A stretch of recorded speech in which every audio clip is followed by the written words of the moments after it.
This is TechCrunch. Ladder, an Austin, Texas-based fitness startup that makes a popular strength training app, is accusing Peloton of ripping off its work with the launch of Peloton's new Stength Plus app, which exited beta on Wednesday.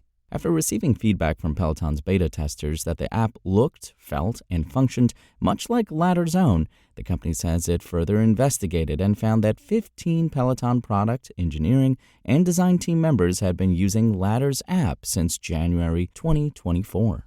Of course, having employees of a rival fitness-focused company use a popular workout app is not a smoking gun.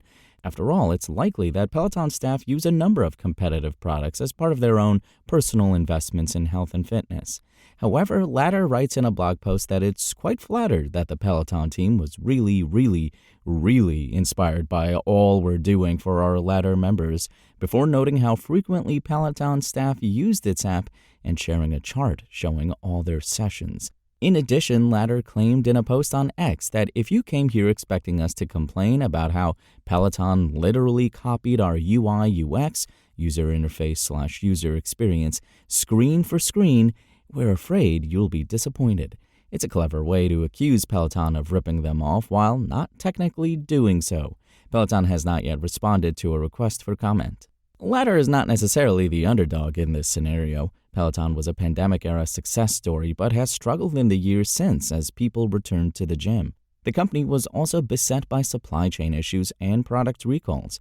In May, Peloton laid off 400 workers and replaced its CEO a second time following the 2022 replacement of John Foley as CEO in 2022 and layoffs of 2,800 employees. Ladder, meanwhile, is fresh off a round of $105 million in Series B funding announced in November, which included a $90 million go-to-market investment from General Catalyst. At the time, the company claimed that Ladder users had logged 90 million entries in the app's journal and completed over 15 million workouts. Ladder generates revenue from its $29.99 per month subscription on iOS. According to data from app intelligence firm App Figures, Ladder's app worldwide downloads for January through November 2024 grew 69% year over year from the same period in 2023, while Peloton installs declined 33% during the same time frame. In other words, Ladder is taking advantage of the news around Peloton's new app launch and turning it into a marketing and advertising opportunity of its own.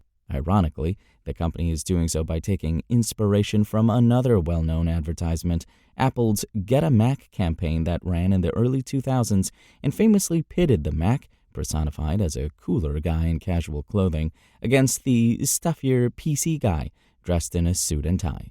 Ladder is now releasing its own ad campaign, Ladder Versus, which takes that concept and instead applies it to Peloton's and Ladder's respective apps. The company has published a series of videos on YouTube titled Ladder vs. Peloton, where Peloton is represented by a typical gym bro, while the Ladder character is one of several different and arguably cooler trainers.